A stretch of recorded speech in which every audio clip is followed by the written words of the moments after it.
a lot of speed. He warming up We're now. sparring. That's what we need.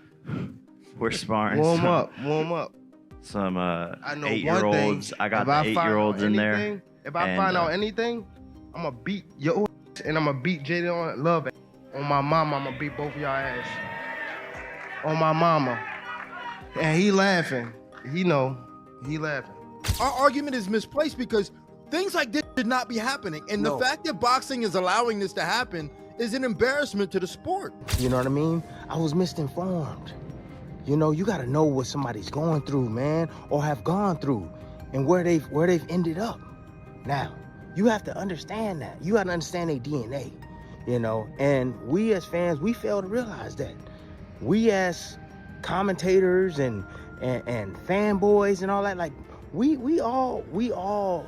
Gervonta Tank Davis didn't hold back when asked about Jake Paul sparring with Shakur Stevenson ahead of their showdown. With fire in his voice, Tank brushed it off, saying Jake can train however he wants, but it won't change what's coming. He promised that on fight night, the world will see his real power unleashed, and Jake will feel every ounce of it. For Davis, no sparring session, no warm-up, no preparation matters once the bell rings and the two finally collide in the ring. Don't worry about it. I don't gotta say it up here.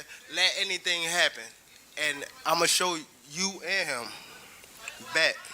And it begs the question, Tank. Boxing analysts have been quick to point out the irony surrounding the Jake Paul versus Gervonta Tank Davis matchup.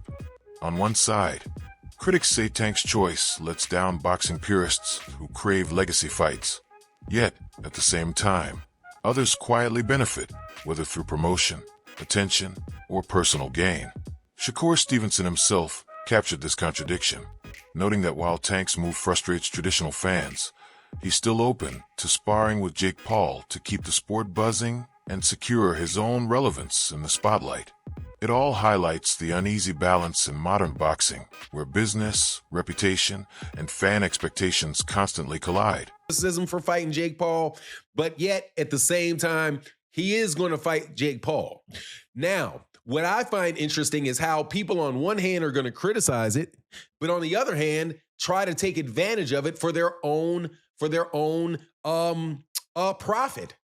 So Shakur Stevenson, definitely for press purposes, definitely for publicity purposes, offers to get in the training camp and spar for Jake Paul. Spar Jake Paul for the Tank fight. Now, why would he be doing this? It's called copycat crap. Because the last big fight that took place, which was Terrence Crawford versus Canelo Alvarez, guess what happened? Jaron Ennis went and sparred Canelo Alvarez to help Canelo Alvarez prepare for Terrence Crawford. So, do I think that is coincidental? No, I do not. I think that it is trying to have your cake and eat it too. You are trying to complain and say Gervonta Davis is not a real competitive fighter, that this is a sideshow, freak show fight, but yet you want your name associated with it and you want to participate in it for your own good gain. Let me assure you that when Terrence Crawford said in an interview that he wouldn't fight Jake Paul, that's not a serious fight. And then they said, well, would you fight Jake Paul for $200 million? And he said, I'd be fighting Jake Paul. Analysts have suggested that Gervonta Tank Davis is now driven first and foremost by financial reward when choosing his next fights. His upcoming clash with Jake Paul has fueled that perception, as many believe Tank's priority lies in the payday, not legacy or prestige. Critics argue that if fans truly want to see him face elite names like Shakur Stevenson or Lamont Roach, the promoter, Turki Alalshik, we need to put forward the kind of massive offer we've seen in blockbusters like Canelo Alvarez versus Terrence Crawford. At this stage of his career, money appears to be Tank's guiding star, steering his path more than the pursuit of competitive greatness. Look at how Tank started acting after he made $40 million with Ryan. When he make another $40+ million with Jake, he's gonna go make $40 million fighting Jake Paul, and then he's gonna come back and fight Lamont Road for what? He's gonna come back and fight Shakur Stevenson for what? He's not gonna fight none of those guys. No, the only way he fight any of them guys, Turkey gonna have to hit him with the Crawford money. Cause that's the thing. You do this for a reason, bro. Like, I get it. You want him to be competitive, but his goal is money. He made 40 with Ryan plus everything in between. Now he get this 40, 50 million plus. He don't even gotta fight no more. So now if you want him to fight Shakur, give me that Canelo money, man. Shakur Stevenson, one of boxing's most respected voices, didn't hide his disappointment after Gervonta, Tank Davis, chose Jake Paul over him. To Shakur, Tank's decision felt like a blatant ducking tactic, a move that many see as disrespectful to the sport itself. He stressed that true champions don't sidestep challenges, they confront them head-on. By taking a crossover fight instead of facing an elite professional like himself, Shakur believes Tank undermines the very integrity of boxing. His public remarks have only intensified the debate, raising sharp questions about Tank's priorities and whether financial incentives now outweigh the pursuit of honor inside the ring. What do you think about the rumors of Tank and Jake fight? Man, Tank disrespectful to the sport if he choose that over fighting with me. I'm the best fighter in the sport. I've been telling him that. He called cap on it. So if you want to call cap and say I'm not who I say I am, come prove it. I think it's dangerous for him to go back in there and fight Lamont. I think Lamont is a hell of a fighter. I can see that going left. So he better be on his A game. Tank Davis fired back at fans questioning whether he's been dodging top names like Shakur Stevenson. His response was blunt. He doesn't care what people think. Tank reminded everyone that fan loyalty shifts overnight, often disappearing after just one disappointing fight. Instead of chasing approval, he insists his focus stays locked on his career and his personal goals. For him, it's about steering his own path, not bowing to critics. The message was clear. Tank Davis isn't here to please everyone. He's here to fight on his own terms, no matter how loud the outside noise becomes. Gervonta, a lot of boxing fans aren't happy with the fact you've taken this fight rather than the Roach rematch, fights with the likes of Shakur, Devin Haney, Teofimo, etc. What do you make of that reaction? And can we still expect to see those fights? Why should I care what they think? When y'all switch somebody can have a bad day and y'all switching on who y'all favorite fighter is or who this person is supposed to fight. Like y'all need to sit back and be fans and just enjoy the sport. Like y'all even talk about people's personal lives. Like why? Michael J. White stepped into the conversation with a firm stance, making it clear that Jake Paul, no matter the hype or theatrics, can never be viewed as a legitimate boxing champion. He drew a sharp line between flashy exhibitions or crossover spectacles and the true championship, bouts recognized by boxing's governing bodies. White's perspective echoes a growing chorus within the sport, from fighters to longtime fans, who see Paul's rise as entertainment first, competition second. For them, the legitimacy of boxing's highest honors remains untouched, and this matchup only deepens the skepticism surrounding Paul's place in the game. Do you think that Jake Paul could win a legitimate boxing title? No, no, because he's so far behind someone of his equal age who's been doing it for a very long time. He started very late. That's why I applaud exactly what he's doing. I think he should be doing exactly what he's doing. If he fought a legitimate, top 10 cruiserweight, I will shut the up. If he's able to fight an actual contender of the top 10, that would be astonishing if he can get to that point. If he beat anybody in the top 10, that would be, to me, the greatest thing he's ever accomplished. Yeah, because historically he's fought old men. I think he's done it the right way, because there's a possibility where a 50-year-old Anderson Silva might be able to beat him. Who thought he was going to beat Tyson? I really thought, oh, Tyson's just going to go to the body and just punish his body, because I thought that that's what would win him the thing, but he did not do that. I think it makes for a good matchup. He's made for great spectacle. Daniel Cormier, the former champion turned respected analyst, didn't hold back when assessing the Jake Paul versus Gervonta Tank Davis matchup. To him, it felt flat, unexciting, lacking real entertainment value. Cormier pointed out that Tank isn't fighting out a financial need, which makes the choice even harder to justify. At this stage in Tank's career, fans expect elite competition, not sideshow spectacles. By calling it a boring contest, Cormier cast doubt on its purpose, suggesting it's less about boxing greatness and more about stirring curiosity and feeding social media buzz than truly raising the sport's competitive bar. I thought it was 190. Dean, that's bad. Because you know what that tells me? That tells me that even he recognizes that he's too big for him.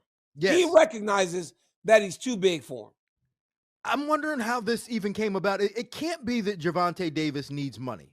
That can't be the reason why He's been a world taking champion this fight. so recently. How could he be broke? That's what I'm saying. Like, is he doing this for money? And then why and how is even Jake Paul doing this when no one respects it? Like, I can't think of anybody that respects this. But Jake Paul has been able to carve out and make his own lane in boxing, and I've never seen anything like it, bro. He literally, I mean, we don't know what weight class he fights in any situation. We just don't know. He kind of makes his own rules. He makes his own rules. And it seems like people are playing by those rules. I remember a couple weeks ago, the WBC and the Jose Suleiman was very upset that he wasn't going to be able to put the belt on the winner at Canelo versus Crawford. That's the thing that's happened since the beginning of the time. Those guys are very powerful in boxing. But with Zuffa boxing, it was almost like that power was getting stripped away. They were very disappointed. But how can you take those sanctioning organizations seriously when they are sanctioning this? That's my point. That's my point. That's why I think that this whole thing that we have, this boxing and this MMA argument and Zuffa getting into boxing, our argument is misplaced because things like this should not be happening. And the fact that boxing is allowing this to happen is an embarrassment to the sport. Yeah, I don't understand why. I talked about this before. Like, I didn't know why they were fighting because, I mean, Gervonta Davis's last fight was at 136 pounds. Commentator Showbiz the Adult noted that, while the fight may be unconventional, public curiosity alone will almost guarantee massive viewership.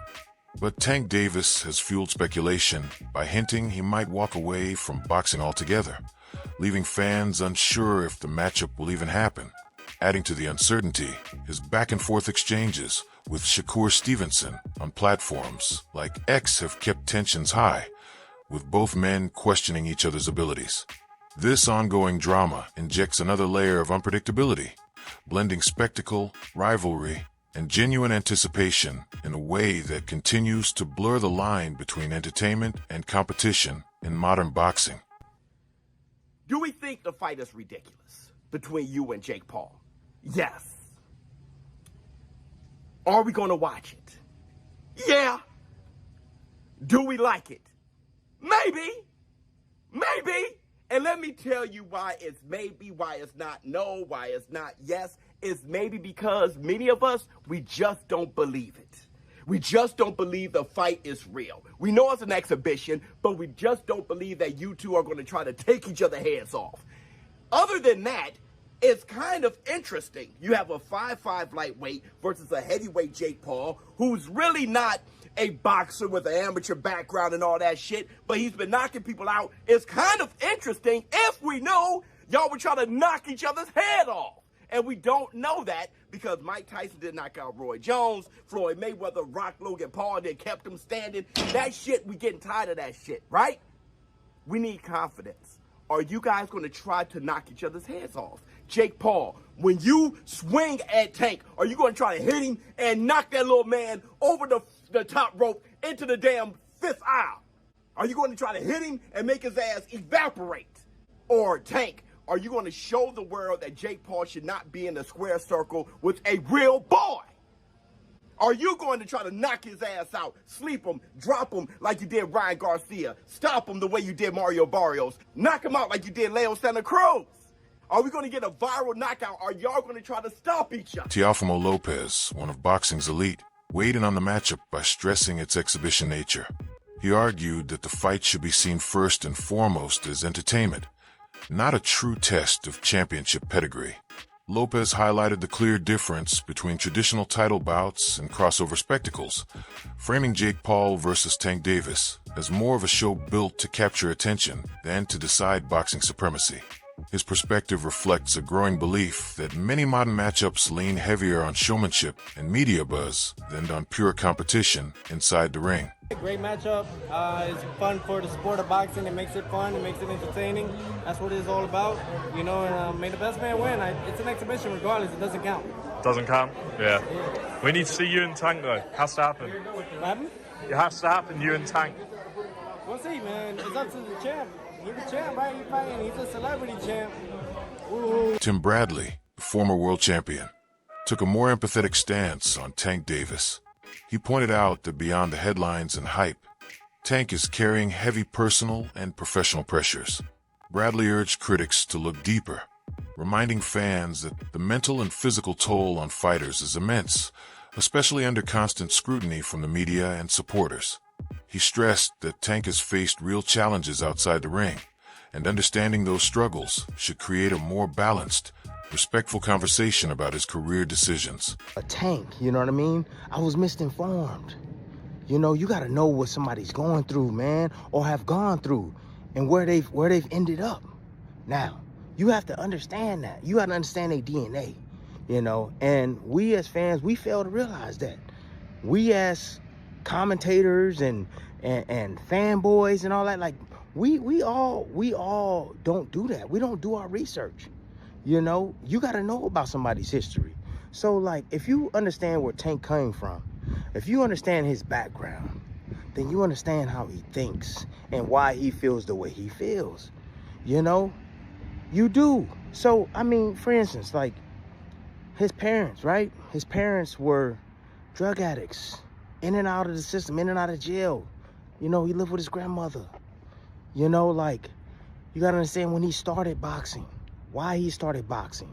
Understand that, you know, that what the influence that Calvin has had on his life, and how if their relationship isn't great, how that affects him. And this is not making any excuses, people. This isn't. I'm not making no excuses. I'm just giving you what I think, and I'm giving you the facts surrounding all of this. You know, I remember back in 2012, you know, I'm living right. I'm living civil. I'm taking care of my business. I feel like I'm doing everything right. Analysts continue to debate what the Jake Paul versus Tank Davis fight really means for boxing. On one hand, it's undeniably lucrative and guaranteed to grab massive attention, but many argue it does little to strengthen the sport's credibility. Paul has built his career on carefully selecting high-profile opponents with unusual size or skill gaps, creating curiosity while sidestepping traditional competitive standards. This matchup with Tank is no different. The weight disparity alone adds to the spectacle, fueling questions about whether Davis can overcome the size difference, or if Paul can shock fans with an upset. Experts suggest that while this strategy guarantees headlines, media coverage, and huge viewership, it also highlights how much modern boxing is being shaped by business decisions and entertainment value rather than pure competition. Why are you not fighting guys your own fucking size? Look at this, John. This is embarrassing. And not to mention, Georgia already said, no, you can't have this fight here. So they moved it somewhere else. Dave, do you know where they moved the fight? Can you look it up? Yeah. This is embarrassing. Look, he actually put his hands on his knees, and he was still the same height, maybe a little bit taller than Gervonta Davis. I mean, I'm all in on Gervonta. I want Gervonta to win this fight. I want him to hit. I mean, I'm not saying he can knock him out, but I think if he hits him to the body a couple times, John, he may be able to catch him. A lazy jab or something, you know, he might be able to pop him to the body and get him good. I'm hoping. Jake Paul down with a body shot. Oh man. Oh gee. Could you imagine? I would. It'd be great. It's a win right there. It'd be. Commentators noted that during the face-off, Tank Davis looked noticeably smaller than Jake Paul, a visual that some even called embarrassing. But analysts were quick to remind fans that appearances can be deceiving. In the ring, size alone won't decide the outcome. Tank's speed, precision, and technical mastery make him an entirely different challenge for Paul. His agility and elite experience are expected to overshadow the size difference, proving once again that promotional optics don't determine results. Skill does. I think that the one thing that Jake Paul is really going to have to try to figure out in this fight how do I catch this little son of a bitch? Because he's fast.